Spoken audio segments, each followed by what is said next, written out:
नमस्कार. लक्ष्मीच्या पावलांनीमध्ये आज आपल्याला पाहायला भेटत आहे की कलाच्या वरचढ राहण्यासाठी अद्वैत स्वतःच डिझाईन काढायला बसतो. आता कला त्याला समजवत असते, अरे स्वामीनाथनला जे हवं आहे ते मी हेरलं आहे, मला माहिती आहे, मी करते डिझाईन, दे हवं तर माझ्याकडे. पण हा मोठा भारी हा काही तिची मदत घ्यायला तयार नाही, स्वतःला शहाणा समजतो, मी काढू शकतो, मीही मोठा टॅलेंटेड आहे असं म्हणत तो तिच्यासमोर वरचढ होण्याचा प्रयत्न करू लागतो. कला त्याला समजवते, अरे दे डिझाईन, हवं तर मी तुला काढून देते, कुणाला सांगणारही नाही, मी दिली आहे, पण उद्या आपली नाचक्की नको व्हायला त्यांच्यासमोर. तेव्हा तो म्हणतो, मलाही कळतं डिझाईन कशी बनवायची, मी स्वतः डिझाईन बनवेल आणि देईल त्यांना, तुझं ना खूपच नाही ते बंद कर, असं म्हणत तो तिच्याशी वाद घालतो आणि चोरांशी मला बोलायचंच नाही. तेव्हा ती म्हणते, कुठले रे, कुठले चोर, फक्त चोरून काम केले मी, तुझं काही चोरलेलं वगैरे नाही.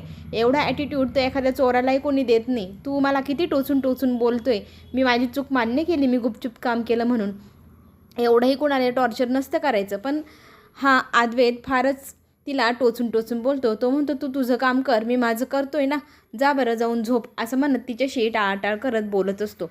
आणि इकडे काजल लेट घरी येते आणि तिला जेवायला वाढायला संगीता घेते आणि तिला म्हणते, तू जेव. मग ती म्हणते, बाबा कुठे आहे? मग ती म्हणते, आपल्याला पैशाची जुळवाजुळव अजून झाली नाही, ती करायची होती, म्हणून बाबा त्यांच्या मित्राकडे गेले आहे. तेव्हा ती म्हणते, तू का नाही जेवते आई, तू पण माझ्यासोबत जेव ना. पण ती म्हणते, अगं मला ना जरा मळमळल्यासारखं होतंय, मला भूकच नाही, तू जेव, पण मी नंतर जेवेल, असं म्हणत ती टाळत असते. काजल तिला विचारत असते, काही झालं आहे का? तेव्हा ती म्हणते, नाही गं, कुठे काय, काही झालेलं नाही, आणि बाबा कधी येणार, बाबांना यायला उशीर होईल, तू जेवण करून घे, असं म्हणत संगीता म्हणते, मला ना जरा बरं वाटत नाही, मी काय करते, तुला जेवायला वाढते, इथलं आवराआवरी करते आणि मग थोडं वेळ जाऊन झोपते. मग काजलला जरा संशय येतो, नक्कीच काहीतरी गडबड आहे, पण आई माझ्याशी मनमोकळेपणाने बोलत नाही. पण आता हिच्याकडनं माहिती काढायची तरी कशी? ती जेवायला आईला काजलला वाढत असते. काजल म्हणते, तू राहू दे, तुला बरं नाही ना, मी करते. तेव्हा ती म्हणते, अगं तू कधी करशील? ती म्हणते, अगं मला हॉटेलमध्ये सवय लागली आहे कामं आवरायची, तू एक काम कर, तू जाऊन झोप, मी जेवायला घेते, जेवण करते आणि मग सगळं आवरून पण ठेवते. इकडे कलाशी अद्वैत वाद घालत असतो, मला तुझी मदतीची अजिबात गरज नाही आणि तू मदत केल्याने काही मला कॉन्ट्रॅक्ट मिळेल असं काही नाही, मीही डिझाईन काढून स्वतःच्या बळावरती कॉन्ट्रॅक्ट मिळवू शकतो, असा वाद दोघांमध्ये तिथे चालू असतो. डिझाईन तो काढलेली कलाला दाखवतो, कला ती डिझाईन पाहते, असल्या डिझाईन स्वामीनाथन सरांना नको आहे आणि हा जो काढतोय त्याला इतका स्वाभिमान, अभिमान, बापरे, तो स्वतःचं कौतुक इतकं भरभरून करतोय, माझ्या डिझाईनमुळे असं होईल तसं होईल.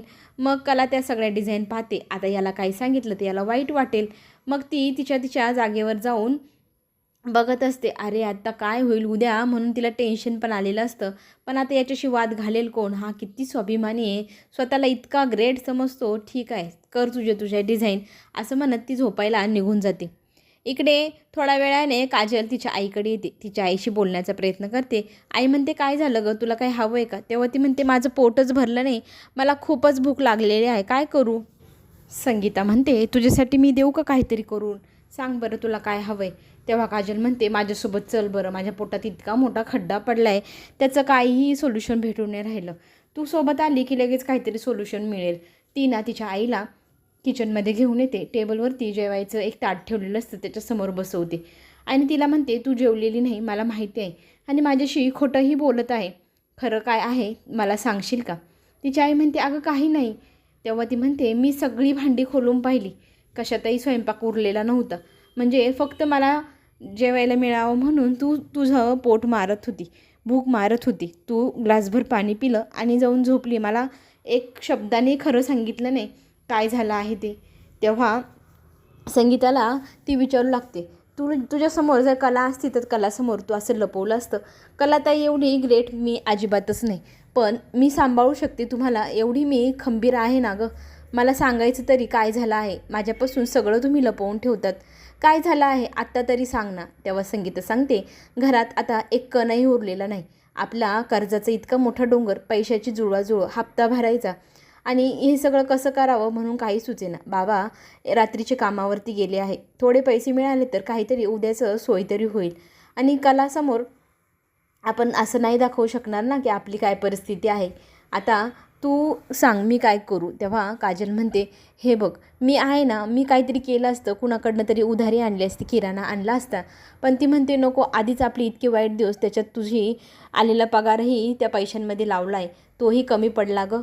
आता हप्ता कसा भरावा, घरात धान्य कसं आणावं, कसं बनवावं, खावं तेच सुचेना, म्हणून मी तुला काहीच सांगितलं नाही. तेव्हा काजल म्हणते, माझ्याशी एकदा बोलायचं तरी, मी काहीतरी प्रयत्न केले असते. मला तू मुलगा समजते तुझावाला, आणि जर मी मुलगा असते तर तू मला तुझ्या मनातलं सगळं काही सांगितलं असतं ना. अजूनही तू मला तुझा मुलगा मानत नाही. तुझ्या मनातलं जसं तू कलाताईला सांगते ना, तसं माझ्याशी बोलत नाही, सांगत नाही. तू मला थोडं एक शब्दाने जरी म्हटली असती आपली घरातली परिस्थिती काय चालू आहे, तर मी पण मदत केली असती, मीही प्रयत्न केले असते गं. संगीता म्हणते, आता सगळं खरं आहे, पण तू लहान आहे म्हणून तुला सांगितलं नाही. तेव्हा ती म्हणते, आता मला सगळं कळायला लागले, आता काय मी लहान नाही राहिले. पुढे संगीताला ती एक घास भरवते. संगीता म्हणते, नाही तू खा, तुझं पोट भरायला हवं, तुला पोटात भूक लागली आहे ना. तेव्हा ती म्हणते, असं करू, एक घास तू मला भरव, एक घास मी तुला भरवते. मग दोघीही एकमेकींना एक एक घास करत जेवढं अन्न घरात आहे तेवढं दोघीजणी मिळून खाऊ लागतात आणि गप्पाही मारू लागतात. उद्या मी काहीतरी करेल आई, टेन्शन घेऊ नको, असंही काजल तिच्या आईला सांगत असते आणि तिच्या आई तिचं कौतुक करत तिलाही भरवत असते. पुढे दुसऱ्या दिवशी सकाळी सकाळी सगळेजण हॉलमध्ये बसलेले असतात स्वामीनाथन सरांची वाट पाहत. तेव्हा मात्र सरोज तिच्या मुलाचं कौतुक सगळ्यांसमोर करू लागते. तिथे बोलू लागते की माझ्या मुलाने आजपर्यंत ही पेढी किती कष्टाने सांभाळली, किती कष्ट केले हे सगळं साम्राज्य उभं करायला, सगळं काही कौतुकाने सांगत असते. आणि आज आपण पेढीचं एवढं मोठं नाव आपल्या मार्केटमध्ये ऐकतो ते फक्त आणि फक्त अद्वैतमुळं. हे सगळं ऐकत असताना राहुलची तोंडावरची इतकी भारी परिस्थिती असते पाहण्याजोगी. त्यालाही वाईट वाटतं की त्याचंच सगळेजण कौतुक करतात आणि रोहिणीलाही वाईट वाटत असतं की याचं जरा जास्तच कौतुक होतं आहे म्हणून. पण एक दिवस तिला सगळं काही तिच्या ताब्यात मिळवायचं आहे. इकडे अद्वैतचं कौतुक तिची आई करत असते आणि त्याची आई बोलताना सांगते, मार्केटमध्ये आता खूप कॉम्पिटिशन आहे, त्या कॉम्पिटिशनमध्ये माझ्या मुलाने एवढं सगळं मार्केटिंग करून आपलं नाव मोठं केलेलं आहे, असं सगळं कौतुकाने आबांना सांगत असते. आबाई म्हणतात, खरंच आजपर्यंत तू जितकं काम केलं तुझ्यामुळेच आपल्या कंपनीचं इतकं मोठं नाव झालं आहे, तुझ्या कष्टाचे इतके फळं आपल्याला दिसत आहे. आणि त्याचं कौतुक सगळंजण करत असताना कलाही ते ऐकत असते. सनी तोही म्हणतो, आबा किती कौतुक करणार, बस ना, तुम्ही एवढं मोठं नाव कमवलं तेच मी नाव पुढे नेलं, बाकी विशेष काही नाही हो. तितक्या स्वामीनाथन सर दारातनं म्हणतात, येऊ का. त्यांचा आवाज ऐकल्यानंतर सगळेजण उठतात आणि स्वामीनाथन सरांना घ्यायला दारापर्यंत अद्वैत धावत धावत जातो आणि त्यांना या सर या असं म्हणत आदराने घरामध्ये घेऊन येतो. सोप्यावरती बसायला सांगतात. आबांनाही ते नमस्कार घालतात. आबा तुम्हाला खूप दिवसांनी भेटलो आहे, तुम्हाला भेटून आनंद होत आहे, असंही तो कौतुकाने सांगतो.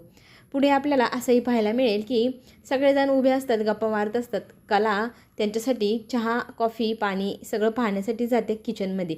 आबांना स्वामीनाथन सर कौतुकाने सांगतात, खरंच तुम्ही इतकं मोठं नाव कमवलं, त्याच्यामुळेच तुमच्या नातवानेही नाव कमवलं. आज मी सगळी डील फायनल करायलाच आलो आहे, म्हणजे कसं आपल्याला पुढे सोबत काम करता येईल. तितक्यात कला चहा घेऊन येते आणि चहाला पाहून ते म्हणतात, एक सांगू का, माझं ना बाहेर पाऊस पडतोय म्हटल्यावरती कॉफी किंवा चहा प्यायचंच मन होतं आणि या चहाचा सुगंध आल्यानंतर आता मला कळते कोल्हापूरचा फक्कड चहा म्हणजे काय.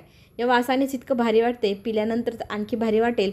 आणि पुन्हा तो विचारायला विसरत नाही कला, आता मी आलो आहे म्हटल्यानंतर काहीतरी फक्कड असा बेत केला आहे ना मराठमोळा. तेव्हा ती म्हणते, हो तुम्ही मागच्या वेळी म्हणाले होते ना तुमची आजी एक प्रकारची चटणी बनवायची, तशीच चटणी मी ह्यावेळेला बनवण्याचा प्रयत्न केला आहे, तुम्हाला नक्कीच आवडेल असा मी प्रयत्न करते.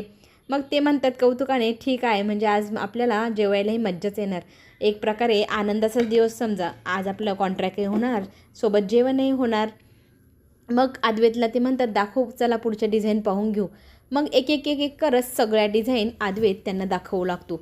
सगळेजण त्या डिझाईनला पाहत असतात आणि त्या डिझाईनबद्दल तो सांगतही असतो, ही डिझाईन किती मॉडर्न आहे, किती सुंदर आहे, सगळं काही तो सांगत असतो. आणि स्वामीनाथन सर त्या डिझाईनकडे पाहत असतात आणि कलाही ते सगळे डिझाईन पाहत असते. आता त्यांच्या चेहऱ्यावरचे हावभाव पाहून कलाच्या लक्षात येतं की त्यांना अजिबात डिझाईन आवडलेल्या नाही. अद्वैत मात्र सांगताना सांगतो की टेक्नॉलॉजी नवीन आहे, नवीन मॉडर्न सगळं बनवलं आहे, इतके सुंदर डिझाईन आहे आणि याच्यामध्ये असं केलं आहे तसं केलं आहे, असं कौतुकाने भरभरून बोलत असतो. आणि त्याचं कौतुक कला सरोजही पाहत असते, सरोजही ऐकत असते आणि तो नवनवीन डिझाईन त्यांना सगळ्या दाखवत असतं. सगळ्या मॉडर्न टेक्नॉलॉजीचे डिझाईन, सगळं मॉडर्न वर्क आणि ते सगळं कौतुकाने अद्वैत सांगतही असतो, त्यांच्याबद्दल माहिती देत असतो.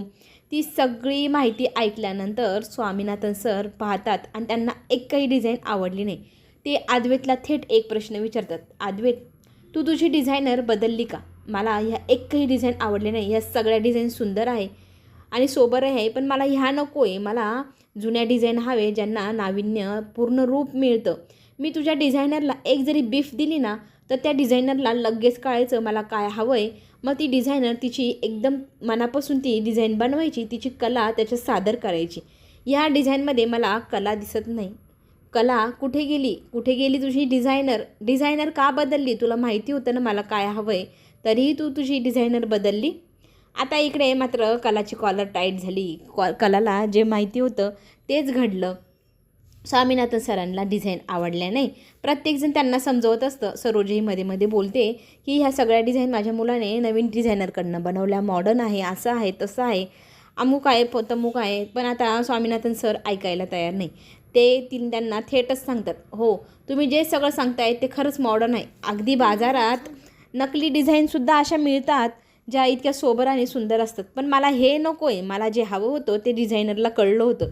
मला जुन्या पारंपरिक डिझाईन हव्या होत्या ज्यांना नाविन्यपूर्ण रूप द्यायचं होतं. आता ह्या डिझाईन आणि त्या डिझाईनमध्ये जमीन आसमानचा फरक आहे. मला याच्यातली एकही डिझाईन आवडलेली नाही आणि मी ह्या डिझाईन सिलेक्टही करू शकणार नाही. आणि अद्वैत तुला मी थेटच सांगतो, मी तुझ्यासोबत असा कॉन्ट्रॅक्टच करू शकणार नाही. आबांनाही नाही ते म्हणतात तुम्ही ह्या डिझाईन पाहिल्या नाही, तुम्हाला कळलं नाही पारंपरिक डिझाईन कशा असतात. आबा मात्र मान खाली घालून तिथे बसलेले असतात. अद्वैत सांगण्याचा प्रयत्न करत असतो ह्या डिझाईन इतक्या सुंदर आहे, नवीन टेक्नॉलॉजी आहे. सरोजही त्याच्या बाजूने बोलू लागते आणि स्वामीनाथन सरांना एक प्रकारे कन्व्हिन्स करते की ह्या डिझाईनमध्ये आमच्या नवीन डिझायनरने इतकं सुंदर काय काय बनवलं आहे. पण स्वामीनाथन सरांना त्या डिझाईन आवडत नसतात. मग ती म्हणते आपल्या डिझायनरला फोन लाव आणि सरांशी बोलणं घडवून दे. त्या डिझायनरला मग सर सांगतील काय हवं आहे काय नाही. आता अद्वैत शांत बसतो, पण स्वामीनाथन सर म्हणतात कुठल्याही डिझायनरला फोन लावू नका, मी बोलणार नाही.